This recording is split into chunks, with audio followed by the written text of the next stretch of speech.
Welcome back to the Firebreak. I'm Steve Wolf. As you know, the Firebreak is sponsored by Team Wildfire. We're working on innovative ways to combat fires.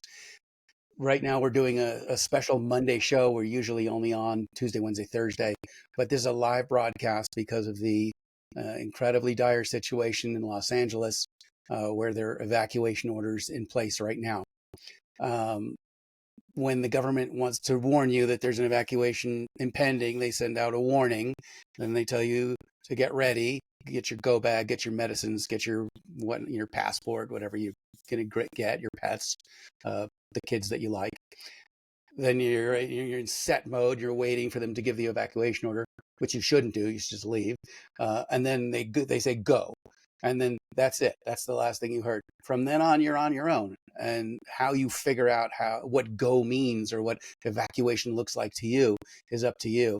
And most people have spent all of their time thinking about the preparation to leave, that when it's actually time to leave, they don't have a plan for beyond putting the keys in their car. I've got Tom Guzman with me today. Tom was with the U.S. Forestry Service, and Tom survived an evacuation that like most of us, he didn't plan to be in it, but he came away with some essential tips for how to think about the process of conducting evacuation so that you live. So I wanted to make sure that in this very timely episode, we give Tom an opportunity to let people who might be under evacuation orders or evacuation warnings the benefit of his experiences and his wisdom. Tom, welcome to the show today. How are you today? I'm doing good. Yeah, I'm definitely happy to be here. Good. I'm happy you're here too. I live on LinkedIn, which is just outside Colorado. No, I live in Colorado, but I spend just as much time in LinkedIn. And I saw an amazing video that you posted. I reposted it today. It was a 9 or 10 minute video where you kind of summarized your tips on evacuation. And I'm guessing that your passion for this topic came about as a result of a personal experience, right? Because I saw a video that you shot during your evacuation. There's only so much training material out there, and the hard thing with putting together training material is that it's going to be scrutinized, and especially if you are any type of public agency or a corporation and you put material out there, the liability word comes up, and so there's a lot of fear in putting together material, and so they try to keep it as generic as possible, because the more generic it is, the safer it's going to be for them. Right. And that's a real shame. And so when I saw what was going on in Los Angeles, for myself, I thought, okay, my thoughts might not be polished and finished. This video is not going to be polished, but at least it'll be information that people can listen to, and they can decide if it makes sense for them to use. So in 2009, and I'll just give you a quick snapshot, and you can decide how much, how in depth you want to go. So in 2009, I was working for the Forest Service as a fire patrol, and I was in a fire patrol truck, which it doesn't have any, there's nothing special about it in terms of its fire resistance. It's just a pickup truck. And so that day was that was a few days after the station fire started in 2009, which at the time went on to become the largest fire in the history of Los Angeles County. And where I was at, I started the day, 6 miles away from the fire. And when I went back and looked at, the data, there was a 2% chance that the fire would ever reach me. Well, the fire behavior analysts also said it wasn't going to spot more than a quarter mile, and it ended up spotting at least 2 miles. It did reach me that day, and so I was out and about trying to get an idea of where the public was out in the forest, and I came across smoke, and so I went to investigate the smoke, and again, that was at least 2 miles from the main fire at that point. So I thought it was a new fire. So I went to investigate, initiated a response. We had resources coming. When I turn around to leave, that's when I find that there was another spot fire that had ignited behind me. And so I waited now at this point in my career, I had about 10 years. So I had a lot of fire, experience. It wasn't luck that things worked out. I mean, I think definitely it was God's grace, but in addition, there was preparation and experience, that I had. So and that's one of the points that I make in the video, is not being caught in a drainage. So when I observed the fire that was behind me that had cut me off, instead of trying to pick my way through the fire, which is a pretty normal thing, I waited. If I would have drove up to the fire, it would have put me in a drainage, which is a bad place to be. When you say a drainage, are you talking about a drainage ditch on the side of the road, or a massive drainage like a dry riverbed type area? Right. So think of a major ridge, and then a road down below the ridge, where that road is mid slope and it runs below the ridge. Now, if you were on that road that's winding in and out along the mountains, if you were to be driving fast, and let's say you went too fast and you slid off the road, if you slide into the mountain, that means that you're in a drainage, you're in an in-turn. And if you slid off the mountain and went over the side, you would be on an out-turn. So that's how I think about in-turns and out-turns. And so if I were to drive up to the fire, I would have put myself in a drainage in an in-turn. So I actually waited a little distance away, which was on an out-turn, where if a fire comes through there, it's not going to channel at you the same way. And so you're not in the chimney, essentially. Exactly. And that was one slide. I mean, I didn't have a whole lot of slides, but that was one slide that I included on that video that I made, was showing the shape of the country, and it has a picture of a chimney. And I think that came from the S290 class. And so that was how I ended up getting trapped, basically. And the station fire at that time, at that exact moment, the column collapsed. And when the column collapsed, there was zero visibility. I was on a narrow dirt road, and I realized I wasn't going to be able to continue on the dirt road. And that was the moment that I realized that I was trapped. So that must have been terrifying. Yeah. So fortunately, there was a lot of the things that I talk about, those 10 considerations. A lot of those considerations I had already ingrained in me. So one of the things that helped to keep me calm was having things to do. I had things to do. And that was actually how the video came to be. Was I had my camera mounted, and it wasn't recording at that time. After I did everything I could do, and I ran out of things to do, then that was when I started recording, because I actually had time to think. And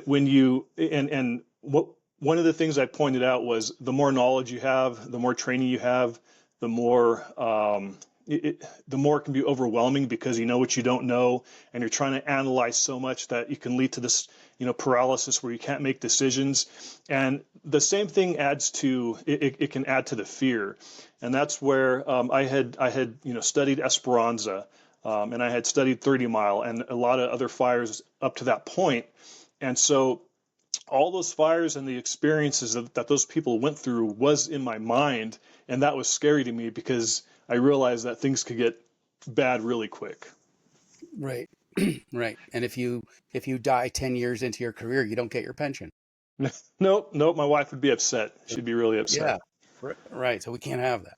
So, Okay, let's dive right into the 10 things. 10 things. So would you agree that most people, their training goes up to the point where they hear the word go, and then after that, it's a free for all?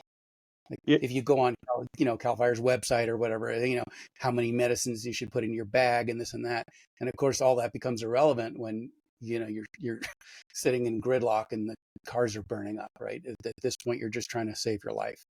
There are so many things that can go wrong that it almost seems impractical to plan for them. If you start to think about all the things that can go wrong, that can actually be scary. And so a lot of people don't want to think about that. So yeah, I would say that for your average person, they probably do a little bit of visualization, and they might think about their route. But I think once things start going wrong, it's a really terrible feeling when you come to a situation that you have never given any thought whatsoever. And now you have 5 seconds to make a really critical decision. And so that's why to start, the number one on my list was understanding that your goal is not to evacuate, but it's to survive. And the reason that you want to think that way is because if your goal is to evacuate and you hear, you get the text alert, you look at your phone, it's time to go. So you grab your go bag, grab whatever else you need, and then you start to leave, and then you run into trouble. It's very much of a shock to your psyche when you realize all of a sudden that now you're having to make life and death decisions. And that can be terrifying. That can cause a lot of people to freeze. And so really what I would say is when you're evacuating, you have to understand that you're already in survival mode. Like you're already making decisions that can save your life. And so that when you come to a critical situation where there's fire coming across the road or there's a roadblock or something, you don't have to mentally shift gears into survival mode. You're already there. Okay. So the more of these decisions that you might be able to envision and make in advance, the less you'll be caught trying to make decisions when you're already under tremendous stress. That's right. And that's why number two was start with your starting point, start with your home.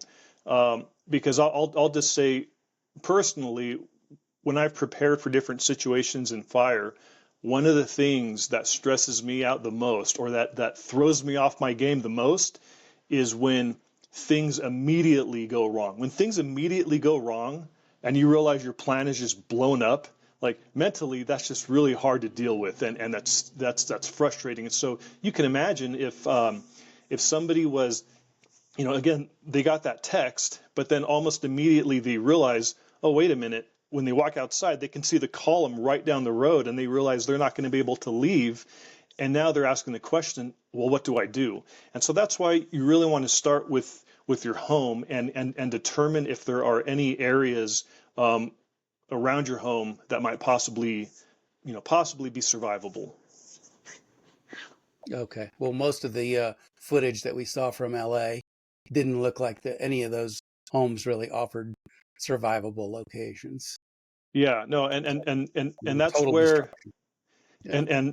and that's part of the reason that it can be so hard to give generalized advice, because if you go, so I really appreciate what they've done in Australia, where they have their Defendants Day or Leave Early program, but there are some things that translate and there are some things that don't, and it really depends on your situation. And so that's where even looking, for instance, my third consideration was to plan your route, and one of those things was to look for areas along your route that would be suitable for a place of refuge, a place where you can stay in your car and where you could survive.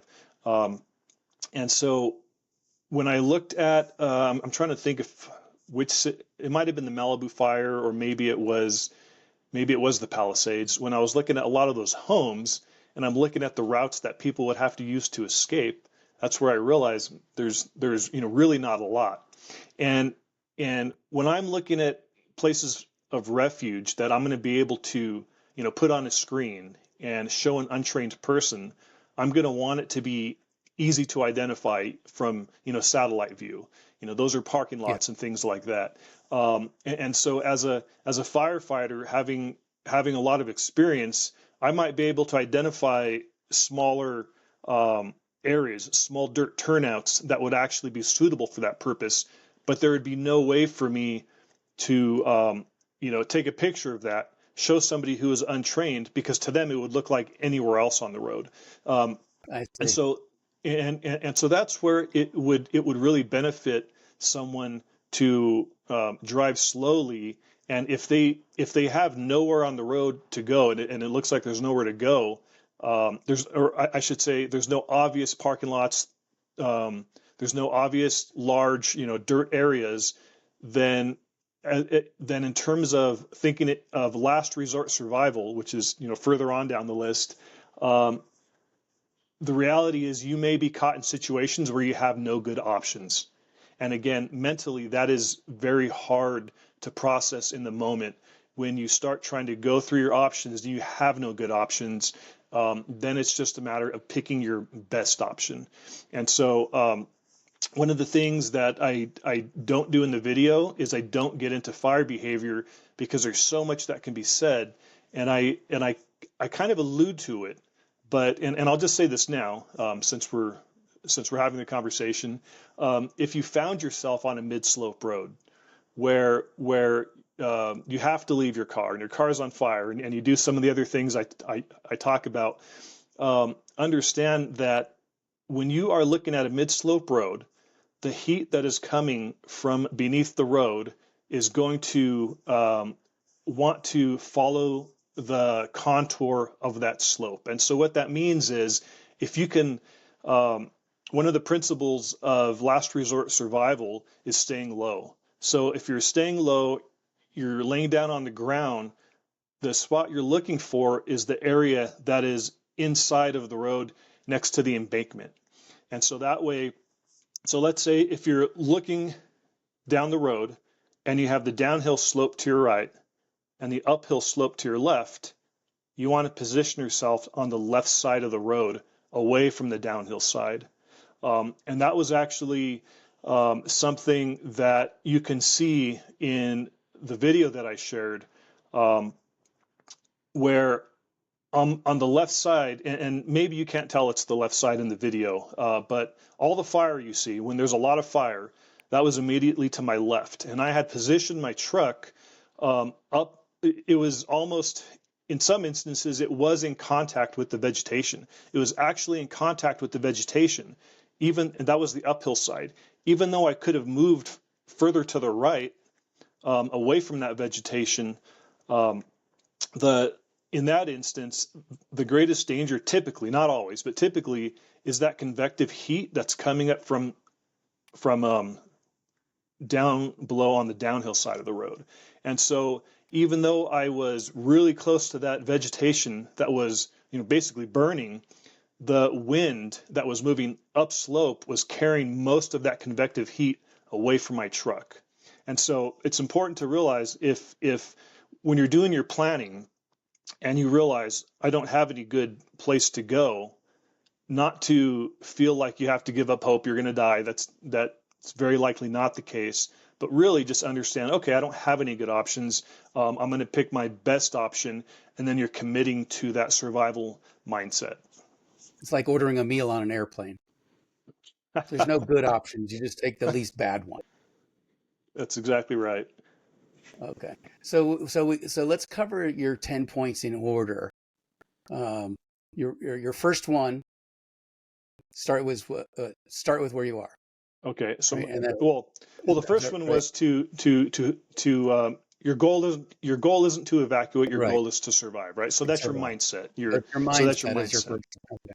Right. And then the second one is starting with your starting point. And that's where, if for some reason you weren't able to evacuate, you want to consider areas around your home that you have to survive. Now, rather than trying to generalize this, I'm going to make it more specific to what we've seen in the last week or so. And that's where you don't have great options. You don't have a nice, you don't have a farm. You don't have acres of, a gentle meadow that you can go sit in the middle of. An underground bunker, right? Yeah. Right. Well, and there's some folks that have a basement, but if you were to try to survive in your basement while your house burns down, you would die. And that's important to know, because there's folks that have tried that, and the smoke and the fumes are going to kill you. So the idea is understanding the word temporary. Your house might be a temporary place of refuge. And before I go there, I'll just real quick, I want to touch on the swimming pool. A swimming pool can be a place to go, but you just have to remember it doesn't give you air to breathe. And so in some instances, that might be something that could work. You would have to walk around and visualize what that fire would look like when it came through, thinking about how hot campfires are, understanding that a fire coming at you is going to be 1,000 times hotter than a campfire, or I should say have 1,000 times more heat coming off of it. And so, so that may not be a good option. It may be, if you have a nice parking area, a large parking area, that could be a place where you're able to seek refuge in your car. And that would be, you think about the most likely direction that the wind would be coming from. So if we're talking Santa Ana's, maybe we're talking about the wind coming from the northeast. And so if you're able to put your vehicle on the southwest side of a parking area, that might be a place where you could actually stay and survive as the fire burns around you.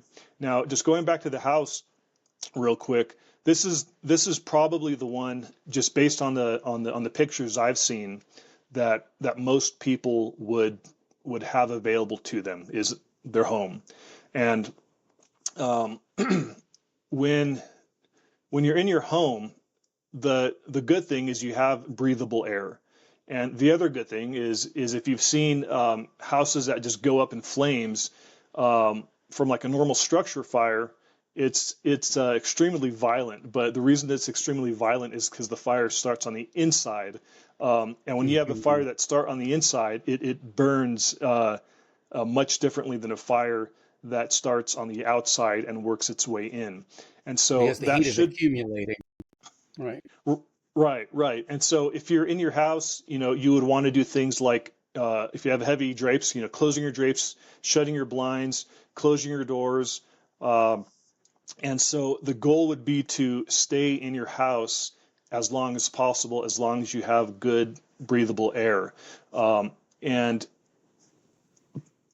just like when you're in your vehicle, and this is what I'll say later, is when you're in your vehicle and you are trying to take shelter in your vehicle and your vehicle catches on fire, you don't want to all of a sudden have to think to yourself, oh, wow, I need to get out. I better find a place to go.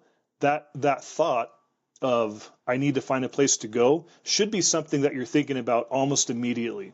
So when you're in your home, you may be doing great, but there very well may be a point where the structure catches on fire and that smoke that begins to fill the house begins to come lower and lower, and you might be getting lower and lower, trying to have that good air to breathe, because outside it's really, really hot. And ideally, you would be able to stay in your home long enough that by the time you come out of your home, most of the vegetation is burned off and the atmosphere is survivable. Now, that doesn't mean that the atmosphere is comfortable.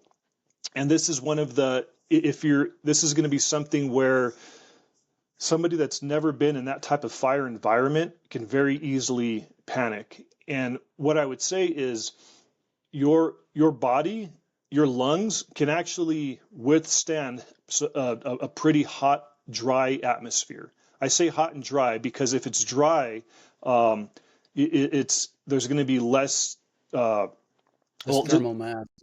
Yeah. Let me say it this way. If there's moist heat will, cook you like a lobster. It'll cook your lungs. And that's why they always say, don't put anything moist over your mouth. There's times where if you're only dealing with smoke, sure, maybe you wet a cloth and put it over your mouth. But if you're actually dealing with being trapped by fire, you don't want anything moist over your mouth, because that moist air will damage your lungs much, much, much more quickly than dry heat. So if you were in your house and you have to leave, you're picking your spot where you want to survive, because escape wasn't an option. Again, you're looking for an area that is clear of brush and grass, and you want to stay low. You're laying down. You're trying to move away from the structure while you're staying low, and you're going to go to whatever spot that it is that you pick. And remember, just because it's uncomfortable, it doesn't mean that it's not survivable. I actually remember my very first fire. We were in a burned area that had just burned, and I was scared because I thought my lungs were going to burn, because the air that I was breathing in was so hot that I didn't know that it was possible to breathe air that hot and not get burned. And so over time I learned, okay, yeah, your bodies really can take a lot. That's not preferred. That's not what we want to do. The only reason I bring that up is because there very well may be times where as you start to burn or you start to be in that type of atmosphere where you feel like you can't breathe, you start to panic because you think you're going to die. And so what I would say is don't focus on that. Have confidence that your body's resilient to a certain extent, and keep your mind on the basics. And so which is, and there's a lot of overlap. For instance, really what we're talking about is point 9, last resort survival. But that's important to talk about, because if you were at step 2 and you're in your structure and you have to leave your structure, well, now you're in last resort survival. And that's where your focus then isn't on external. It's not on all these things that are causing your fear. Your focus in last resort survival is protecting your lungs and airway, staying low, staying focused, not panicking in a way that's going to cause you to do something foolish, like, for instance, standing up and running. If you're in a fire area, you don't want to stand up and run, because the heat is going to be a lot higher the higher up you are. And also, if you're standing up, much more of your body is exposed to getting burned. So that was point 2. And if I can continue with point 3, if that makes sense to you. Okay, so point 3, I then you put the points in an order. That makes yeah, sense, yeah, right? So let's take them the way you thought about it. yeah, yeah. And so Point as 1 is you're everybody got a plan until they get hit. yeah, that's right. Yeah. So you're planning the area around your house. You're understanding any places of safe refuge. Then you're actually looking at your route. You're going to drive the route. You might drive it a few times. You're going to look from Bing Maps or Google Earth or whatever imaging website you have. And the idea there is you're looking for a place of refuge.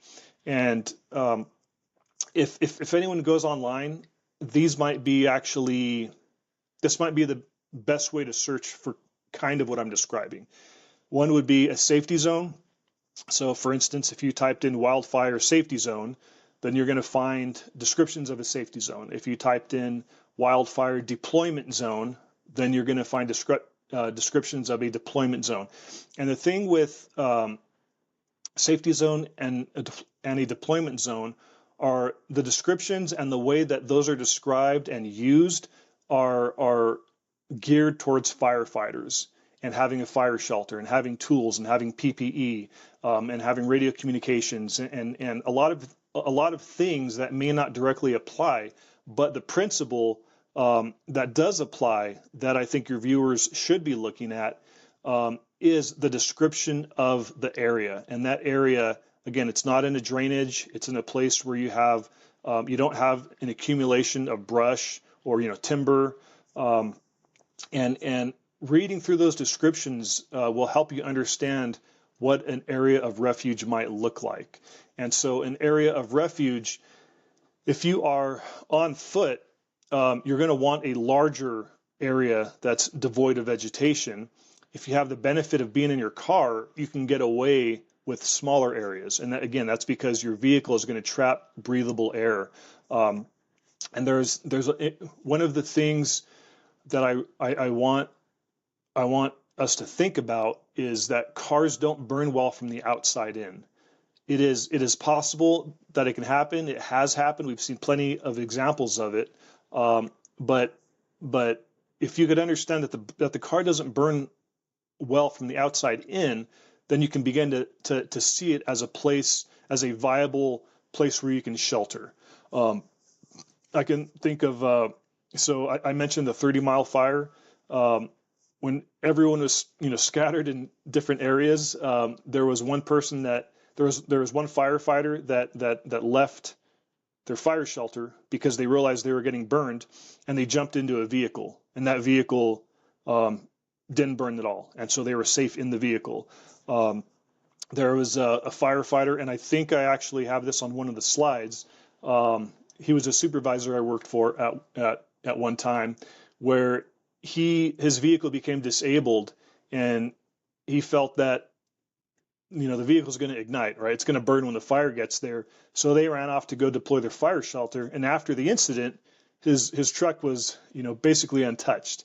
And so in hindsight, you would think to yourself, okay, well, that would have been nice to know that my truck would have survived. We don't always know those things. All we Right. can do is make the best decision that we can. But the idea is, even for firefighters, we don't always think about our vehicles being a place of refuge because we don't train that way. We don't think that way. And so I'm not saying we have to, necessarily think about them as being I'm going to use this for my shelter. Like that shouldn't be something you're relying on.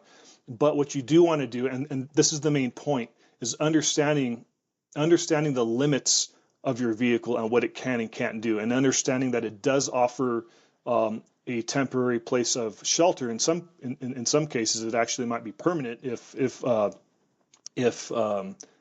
car doesn't ignite. In my situation, I mentioned that I thought my truck was on fire, and fortunately, it ended up not being on fire. But those are, for point 3, that is what you want to. That's what you want to consider, is your evacuation route, areas where there might be traffic, and understand it. So that way, when you have to travel it, you intimately know your route. So if things go wrong, it's going to help you to make decisions. Okay. And you may have to find, so people should drive away from their home and whatever they anticipate might be their evacuation route options. Go slowly, make observations about the area, and then mark that on your odometer so that you know how far away that was from your house, because you may not be able to see all the visual clues in the midst of heavy smoke. That's a great idea, and I hadn't thought about that. But yes, if you also pay attention, not all roads, but some roads have mile markers, and that could also be another clue, because you're right. If it's smoky, you may not have just like anyone that's gone hiking during the day, and then it turns night, and all of a sudden you feel like you're in a completely different world. It's the same thing when the smoke comes. You can very easily become disoriented, and you have no clue where you're at. So that's a great idea, is looking at your odometer. The hard thing with that is it can be difficult to do unless you practice it. You would have to practice it. Yeah. And if you have to practice it, all of then it. yeah. So that could be a good idea. And it Because sounds part like of it. Go ahead, sorry. No, go ahead. I was going to say part of what you practice could work against you. If you've been trained, when a fire overruns this area, get into your fire shelter, then you might leave the safety of your steel vehicle with insulation to go outside and be in the fire shelter, where you're much more vulnerable. But that's what you trained to do. Yes. So as you're training, you have to think about the limits of the training and the exceptions where what you're being trained on might not apply. And a good example of that is, it always bothered me for years. We trained to drop our gear, take out a canteen, among other things, but take out a canteen and take it with us. And my argument was, if you have time to take your canteen, then you don't need to train for it, because you have time to think about the things you want to take. But if you're in a situation where seconds actually matter, you're not going to want to have trained to grab your canteen, because that's one more thing that's going to slow you down. Most firefighters that die in entrapment don't die from dehydration. They die because they couldn't get out in time. And so time was the important factor. So this is like when they find police officers dead after a shooting, and they find empty cartridges in their pocket with no, because that's how they had trained, right? Because during every training, time they went to the range, you shoot, and then you pick up your brass, you put it in your pocket, and then you move on. And just by repetition, that's what they were taught to do. So yeah, it made no sense in the course of a gunfight that you would waste time picking up extra ammo. But if that's what your muscle memory are telling you, so you got to watch out, as you said, for the limits of your training, and make sure that it makes sense. Yeah.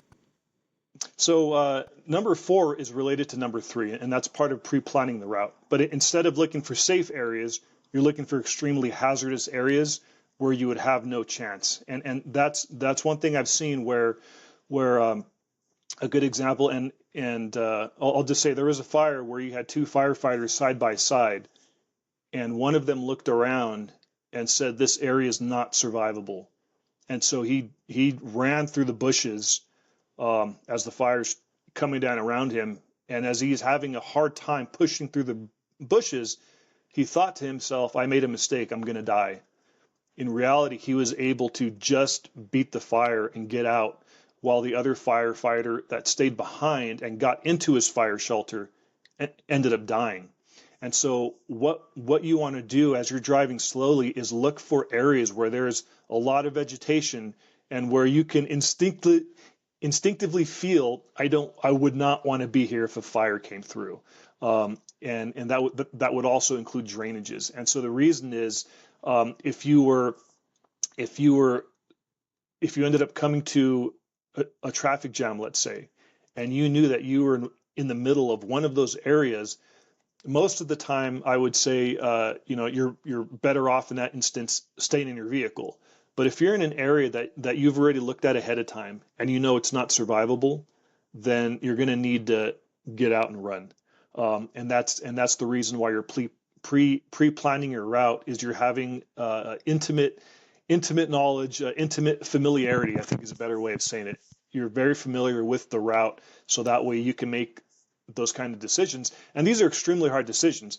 Firefighters that spend a career training in this type of thing get it wrong. And that could stress a lot of people out. But what I would say is, everyone makes mistakes. No one knows everything. You're just making the best decision you can with what you know at the time. And you're better off. You're going to have a better chance of making good decisions if you're familiar with your route. So that's the purpose behind consideration 3 and consideration 4. And any point along your route could be the end of the route, because the route could be blocked, right? A tree could have fallen over and blocked the road. Cars could be there. Fire trucks could have fallen. Right. So all along your evaluation of this route, you're gaming out, okay, if this is as far as I can get, if that's as far as I can get, where do I go from here? Right. Exactly. So, right. So am I in one of those survivable spots, or am I not? If I'm not, I'm going to continue on foot. If I am, I'm going to wait it out in the car. Now, we've just went through a lot of different scenarios, and it can be overwhelming. And so that brings us to consideration 5, which is there's 3 options that people should visualize. And the reason they want to visualize it is so that way they can, if they ever find themselves in this situation, in one sense, it's not the first time they've done it. They've already done it in their head. And so that can actually be very helpful. And so the first option, if you find that you can't, if you're along your, I'll just call it an escape route because that's what we call it. But if you're on your evacuation route, and all of a sudden you become... Can we just clarify that evacuation routes are for civilians, escape routes are for firefighters? Yes, they are very, so escape routes and evacuation routes are very, some of the principles are the same, some of them aren't the same. But if I say escape route, it's only because I'm reverting back to my training, but really what I mean is evacuation route. Yeah. So you're on your evacuation route and you realize that you can't make it the rest of the way out. So now this happens days, weeks, months, years ahead of time. You want to visualize your 3 options. So one of those things is, for starters, realizing that you're going to be upset. It's going to be upsetting when you realize that your plan is starting to go awry. But your first step is going to be just looking around. Hopefully, as you're driving out, you had good situational awareness. I think another one of your guests talk about that, and I'm very excited to go back and watch what your guest has to say about situational awareness. But at that moment, when you realize that you're not going to be able to get through, you're going to want to look around, try to get an idea of where the fire is, what direction it's going. Since you know your route, you know how much further you need to go on foot, and then really you're just going to have to make a decision. Do I think that I'm going to be able to beat the fire to wherever it is I need to go? And so in that visualization, okay, what do I need to grab? You might have a backpack as your go bag. What I would say is that's where it's helpful to picture. I mentioned dogs and cats because it could be children. There could be other things, other considerations you have. My wife and I actually care for her grandma, and so when she's with us, we have her wheelchair. So we have to push her everywhere, and so that would be a consideration: is how long would it take me to, get out and to, load somebody? How long would it take me to, get through this area? And that could, if you're looking ahead and you already see branches down and you're in a wheelchair, that might not be, you might be able to do that on foot, but if you're pushing somebody in a wheelchair, you might not be able to get through. So you're thinking about your own situation, you're visualizing yourself traveling that route, and you're thinking about what can go wrong. And the reason that you do that is you may not come up with all the solutions or all the answers, but the reason you're visualizing it is so that way when that time comes, if that time comes, it's not the first time you've done it. You've already done it in your head, and it's going to help you to process some of your decision making. The second option is going to be where you decide that you're not going to continue on foot because the distance, you might have 3 miles and the fire is on that route, and you might decide, no, there's no point to me continuing on foot because I'm just going to go right into the fire. So that's where you're going to visualize locating that that area of refuge that you previously identified. Or it could be turning around and going back to your structure if you have an area of refuge there. And that could be part of that visualization is, again, you might be looking at your odometer, just like you pointed out, or mile markers, things like that. What do you need to do to get there? And again, I think one of the hypotheticals that I posed in that video I made is, what do you do if you're going back the opposite direction and then you come across law enforcement and law enforcement says, no, you need to go this way.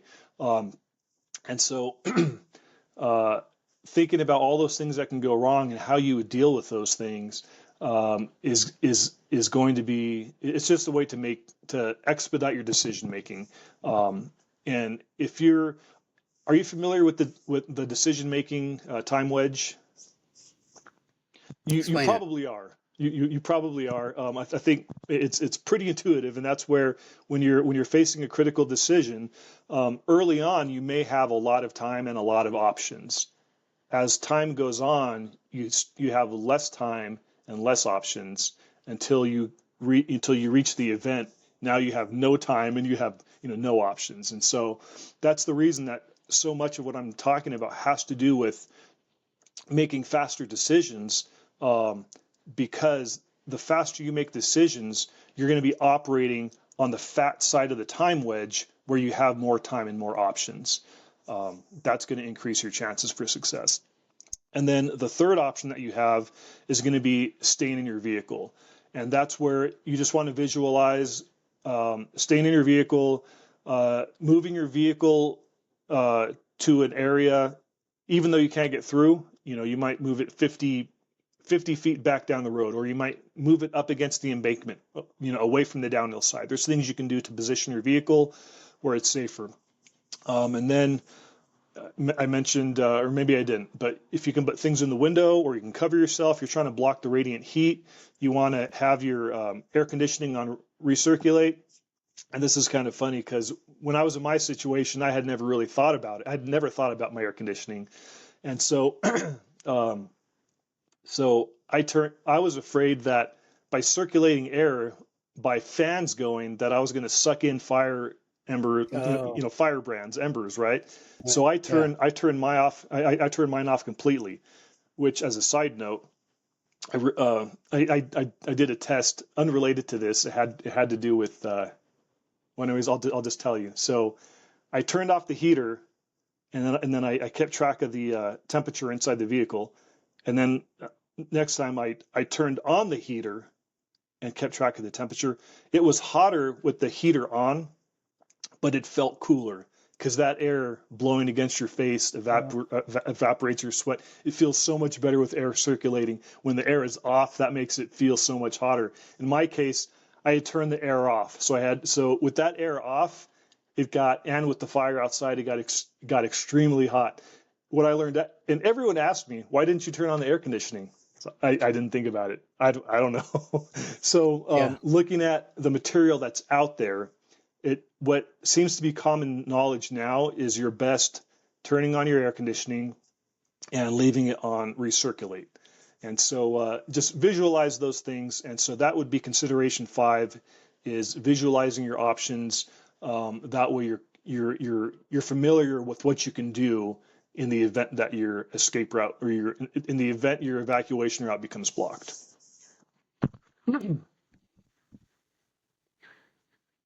Okay, so where are we at? Consideration 6. Yeah.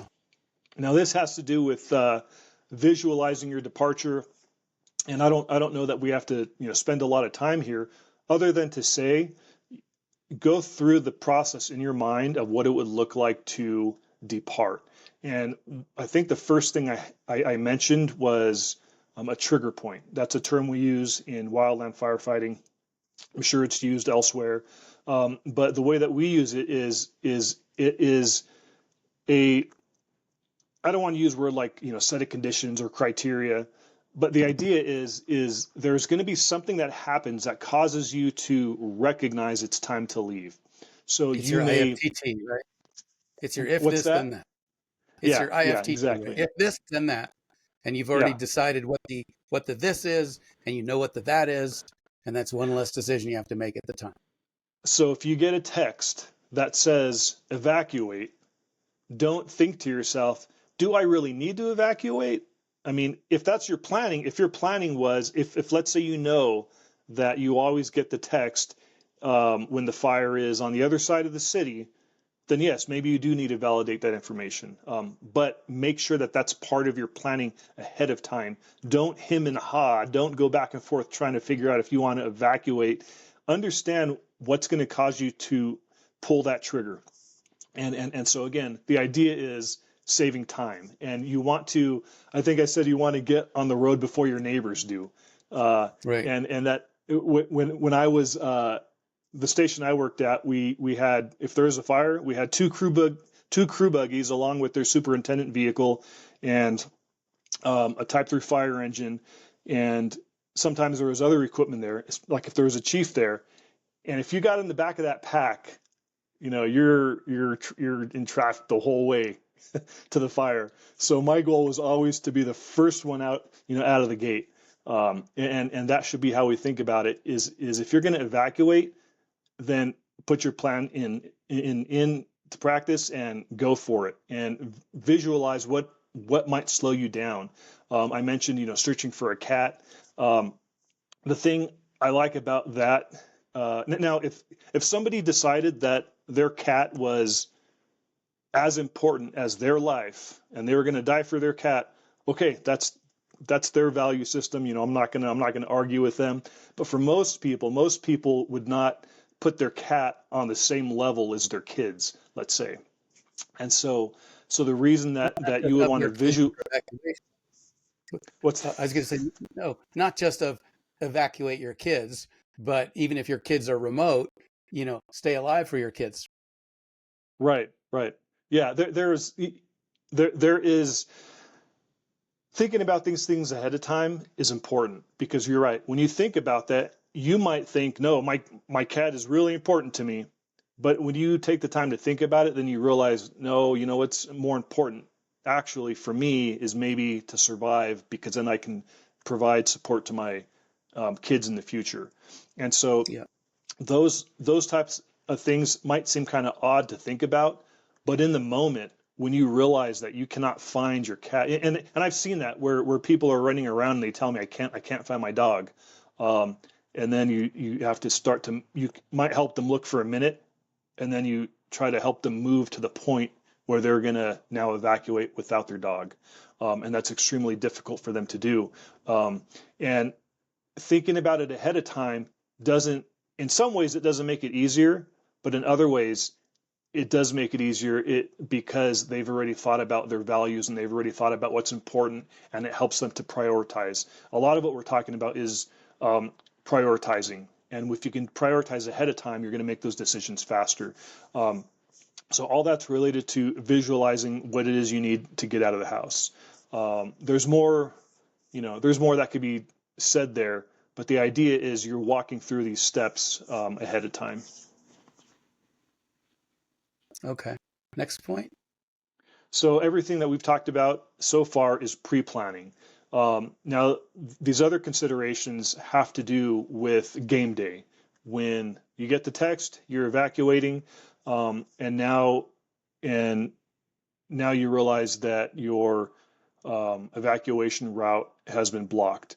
And so the first, and this is related to 5 when we talked about our 3 options, and so we could actually we don't have to necessarily go through them all in detail, but the big thing is going to be assessing your situation, beginning by understanding where you're at on your escape route, where the fire is, what your options are, and at whatever point you feel like, I think the most important thing when it comes to your decision point and making decisions is not allowing yourself to freeze because you might have too many options, or you have 2 options that seem like they're equally good, right? It can be extremely difficult if you have 2 options and they're and the pros and cons are exactly the same.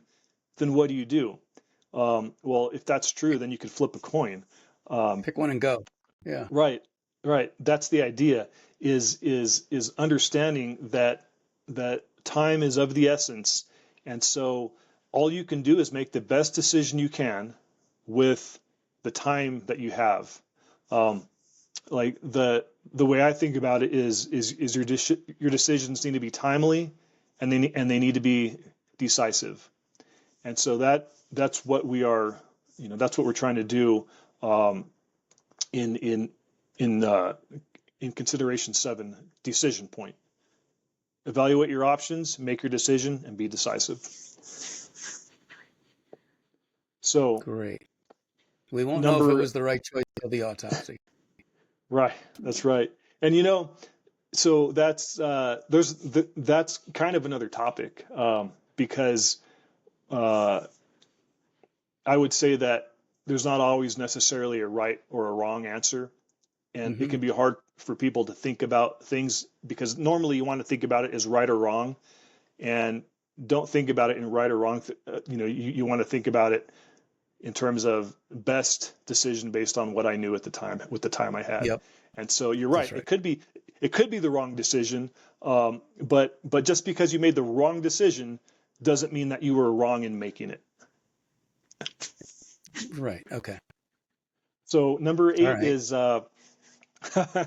so number 8 is where you decide to stay in your car, and that rolls into last resort survival. And I'll say there's kind of two different scenarios that I would say when you're seeking shelter in your car.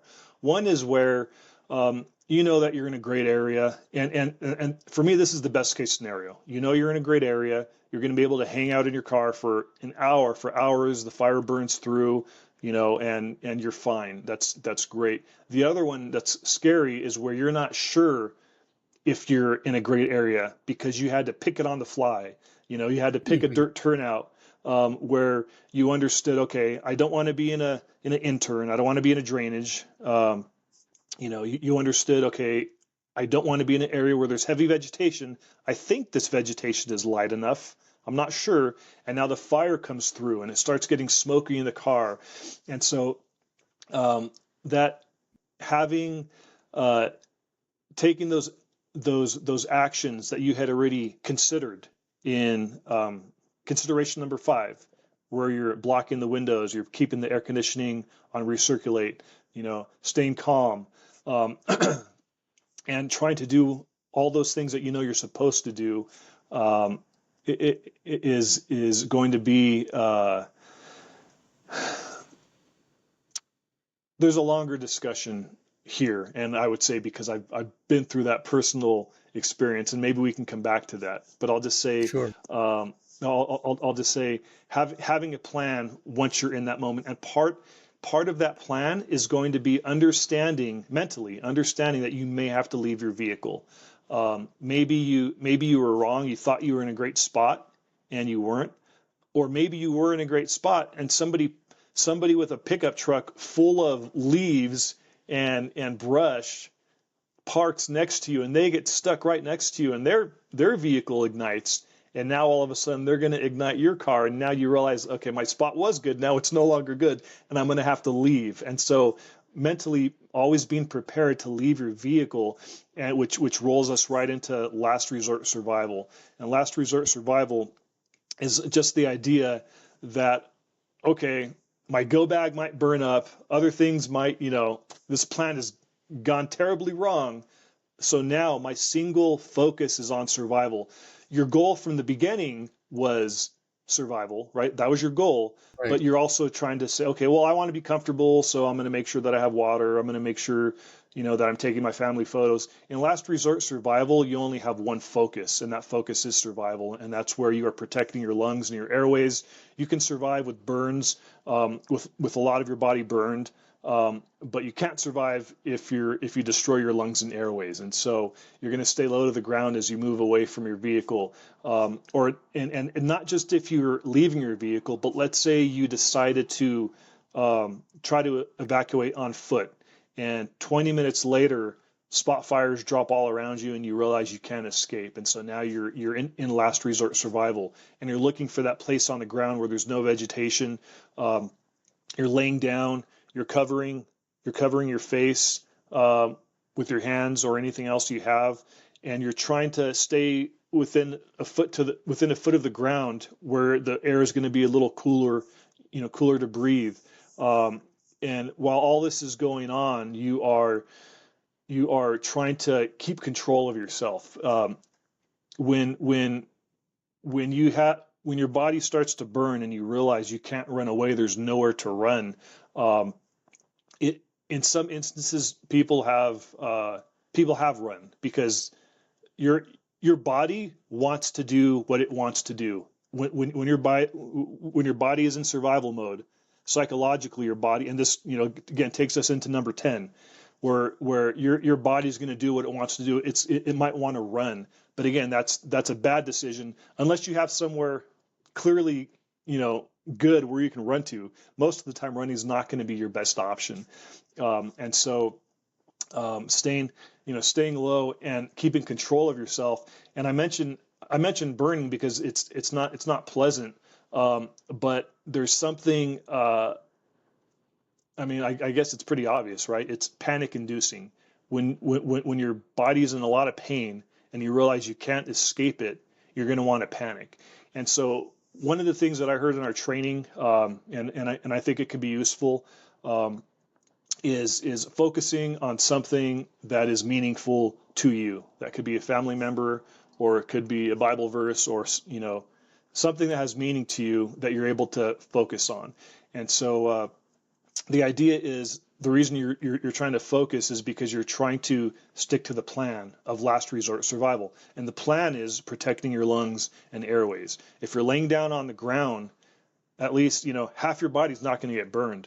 So if you survive, well, that's great because now they have a lot of good skin that they can do, skin grafts with. And that sounds kind of morbid, but just listening to different people that have survived these experiences, yeah, it was a terrible experience, but when they come out of it on the other side, they're extremely happy that they survived and that they did everything that they needed to survive. And so, so that's just to give you a little. This is something I actually took out of the video because the video that I made was getting way too long. Was where when I was in the vehicle and I thought the vehicle was on fire. It's smoky. I'm coughing. I can feel the heat from the flames coming through, which is really odd. I don't know how that's possible, but I could feel the flames from the heat from the flames coming through. I heard a door open, and I actually don't even think I was aware of this until I went back and watched the video, and then it kind of jogged my memory. In what I would call panic, right? There's some panic. There's some degree of panic in me.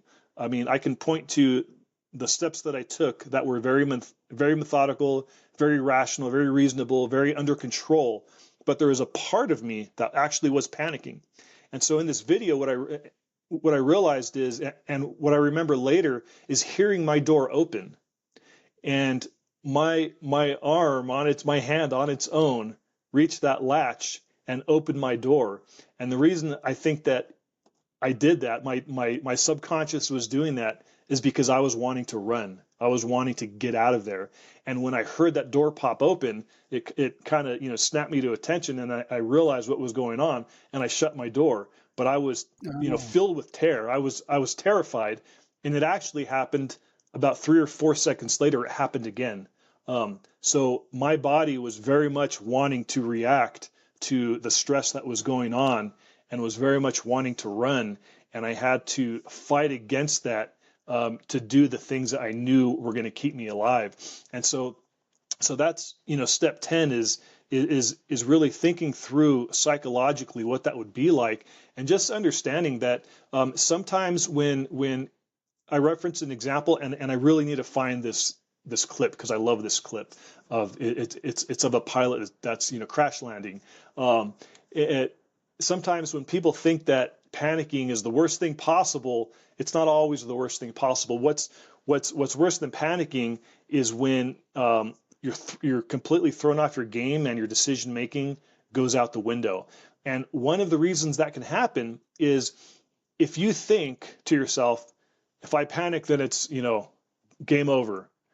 And then in real life you start to burn, and in real life you start to panic because that's normal. All of a sudden your situation gets even worse because you feel like you failed. I'm panicking, I'm panicking, I'm going to die. No, what you're doing is you're doing something completely normal. And so the audio of this pilot, what she says, she's talking to the air traffic controller, and he's walking her through the steps he needs to. She's talking through the steps that she needs to take, and she says, I'm panicking. When she says that, really what she's doing is she's grounding herself in the reality of the situation. The reality of the situation is her engine is out. She's going to crash, and she's panicking. Once she has a firm grasp of the reality of her situation, in some ways that fear then can make room for her rational thought. And she does exactly what she's supposed to do. And she crash lands the plane in a manner that her experience was survivable. And so what I would say is for people to think through that, to think what that feels like, and to understand that just because you feel terror, just because you're feeling like you're panicked, doesn't mean that you're going to make bad decisions. It just means you have to continue to fight through that. You have to fight yourself to make good decisions and keep your focus on that one goal, which is to survive. Yeah, I take the I out of that as a strategy, and I invoke the observer. And instead of saying I am panicking, like I'm observing that my body is experiencing panic right now, and that's just what it's designed to do. But I have my own mental plan that doesn't involve listening to my body, because it's not going to make the best decision. Yeah. I think that's a great way of looking at it. Yeah. So you talked about clothing also in your video, the importance of what you wear. Yeah. So again, it's not a fun topic, because, you don't want to think to yourself, I'm going to wear this, that way my burns aren't so bad. And so I guess we don't have to think about it that way. We're just thinking about it almost like a seatbelt. You want to wear your seatbelt just in case something happens, you're protected. And so burns are something that are reduced when you have layers of heavier clothing. And really, I would say, for starters, understand, somebody's going to hear that, and then they're going to want to go buy a trench coat at Goodwill, so that way they have heavy clothing. And maybe that's not a bad idea.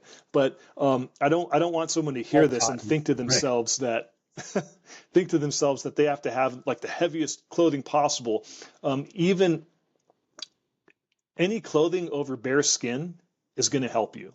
And so that's why I say long pants, long sleeves, some type of cover over your head or neck.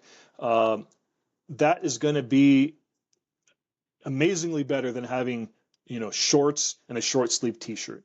Now, once you have long sleeves, no synthetics, right? Correct. And there's actually material out there, and here's the big question that would come up.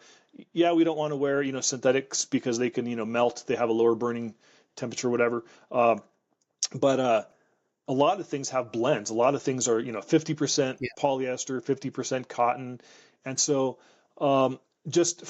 there's material out there that people can look into. And I don't want to pretend like I'm an expert in this area because I'm not. But the little bit that I've looked into it, and from what I've seen, a 50-50 blend is not the worst thing in the world.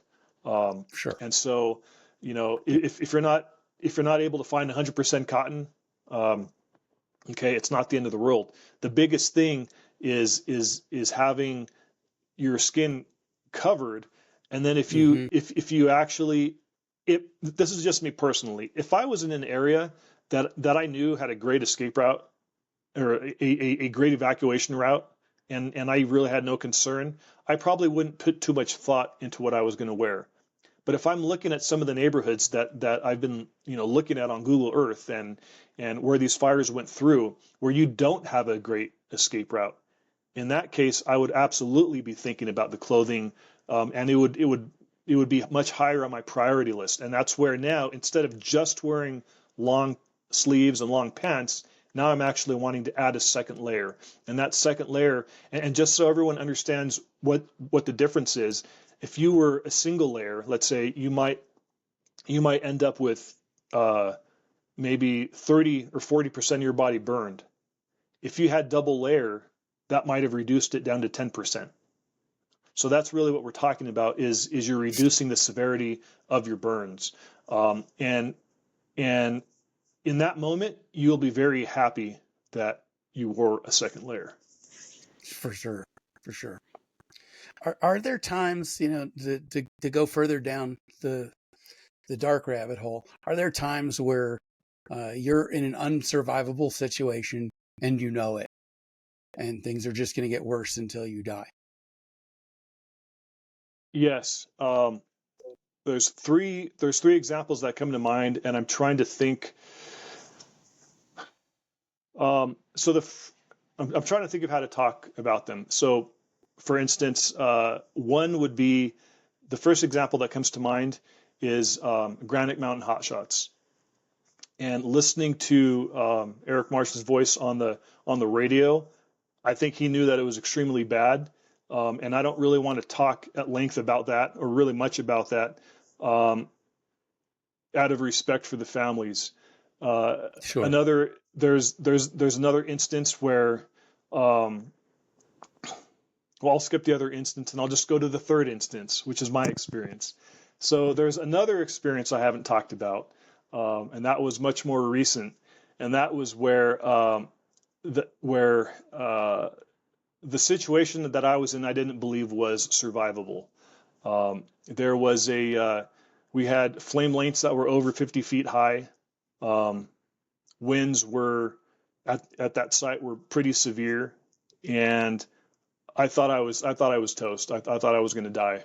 And so in those instances, what's important to realize, and this is part of the training that I've had, and I would say that now this is real life that I've experienced. But part of the training is you don't, instead of saying, okay, this situation is not survivable, have the wisdom to realize that you don't always know that that's the case. And because right. You don't always know, even though you believe in your heart, in your core, you believe this is it, I'm done. Because in my instance, I was sad because I'm like, I'm done. And I was really sad.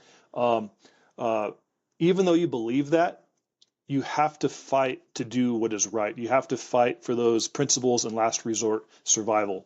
And so I lost where I was going, but I'll just pause there for a minute. Okay. Yeah. I just wondered if there's some point at which you decide that there's an alternative way to die that doesn't involve burning to death. No, and that's a great way of looking at it, because there was, and I think this is from the, I don't remember the name of it, but there's at least a couple fires that I've studied where the survivors actually said that the pain was so bad they decided that they were going to stand up and just take a breath of the hot gases and just die to make it over. And they said that that's when they realized that they needed to do everything they could to survive, and so they stuck through it. And they were burned, but they ended up surviving, and they were glad they survived. But that's just an example where you're absolutely right that don't be if you were in that situation and you're having those thoughts, like, don't let it surprise you. That's perfectly normal. And the challenge that you're going to have, the challenge that any of us are going to have in that situation, is not listening to that voice. That voice is telling you you're going to die. You know you're going to die. You know it's not survivable. Blocking it out and doing whatever it is you can to survive. And if nothing else, your face is to the ground, you're protecting your lungs and your airway, and you're trying to maintain that posture. Tom, this is just the most valuable practical information we could discuss today. And I hope that, for folks who are not yet evacuated, but under risk of evacuation, that they'll walk through some of these steps. Could you just briefly, quickly list off the 10 items again? Okay, so the first thing you want to do is have the mindset that your goal is to survive. It's not necessarily to evacuate. Yes, evacuating might be your best option, but in your mindset, understand that your goal is to survive. Number 2 is to begin with starting with your starting point, looking around your house, around your property, identifying places that might serve as a survivable area in the event that you cannot evacuate. Number 3 is going to be taking a look at your evacuation route, and I'll just lump 3 and 4 together. You're taking a look at your evacuation route, you're driving it slowly, you're looking at, satellite view, you're identifying places where if you can't get out, maybe you have a park down the road that you can survive in. So you're looking for areas of refuge along your evacuation route. You're also looking for areas that you want to avoid, areas that have heavy brush. And then number 5 is going to be visualizing your options. So in the comfort of your own home, you imagine what it would be like if you got to that point where you can't evacuate. Your evacuate is blocked, and now you're going to say, okay, well, I can continue on foot, or I can backtrack and go to one of those places of refuge that I previously identified, or I might end up staying in my vehicle, and these are the steps that I need to go through. Number 6 is going to be visualizing your departure, thinking about where your go bag is, thinking about things that might slow you down, thinking about where your trigger point is. Number 7 is going to be your decision point. Think through what it would look like making that decision in that moment when you're on the road, and understand that you can only make, there isn't necessarily no right or wrong. You're going to make the best decision you can with the information that you have at the time and the time you have. Number 8 is going to be staying in your car. If you stay in your car, you're going to want to make sure that your air conditioning is on, you're blocking your windows, you're picking a spot on the outside. If you have to leave your car, you're picking out that spot where you're going to go and you're going to survive. Number 9 is your last resort survival. And you're walk through those steps in your mind of what it looks like protecting your lungs and airway, staying low to the ground. You have on multiple layers because back in your pre-planning, that's what you're visualizing getting the clothes that you want to drive out on. And then number 10 is thinking through the psychological experience that you would be going through. And the reason that you want to do that is so that way you don't lose control of yourself. You stick with the principle of survival. That's the 10 considerations that come through my mind. I think that the list is not all inclusive. There's the beauty of training is that you can go you can listen to something like this and you can take bits and pieces that you can use, and then guess what? Yeah. You can go to somebody else and get different information and more information, and you're really building an arsenal of training and pre-planning that you have to really improve your chances of survival. Well, you might put together a big list, but I don't think you're going to get better than starting out with these 10. Thank you so much for putting this together, and thanks for joining me at the last minute. We just met last night on LinkedIn, and you jumped on right away because we both feel that getting this information out is critical and timely. So thank you so much for that, Tom. Yeah, definitely. Thank you for having me on. You bet. I'm sure that under calmer times we can revisit this in greater depth, but I think folks will understand the basics of preparing for evacuation and then actually performing the evacuation. All right, folks. Well, it is many days into this LA fire. If you have been evacuated, we're both wishing for the best. If you're still fighting these fires, we're praying for your safety. You've been listening to and watching The Firebreak. I'm Steve Wolf. Our guest today was Tom Guzman. You can find him on LinkedIn, and I'll post a link to his video again. I posted it early this morning. Thanks for watching The Firebreak. I'm Steve Wolf. We're sponsored by Team Wildfire, and we'll see you at the next one. Take care. See ya.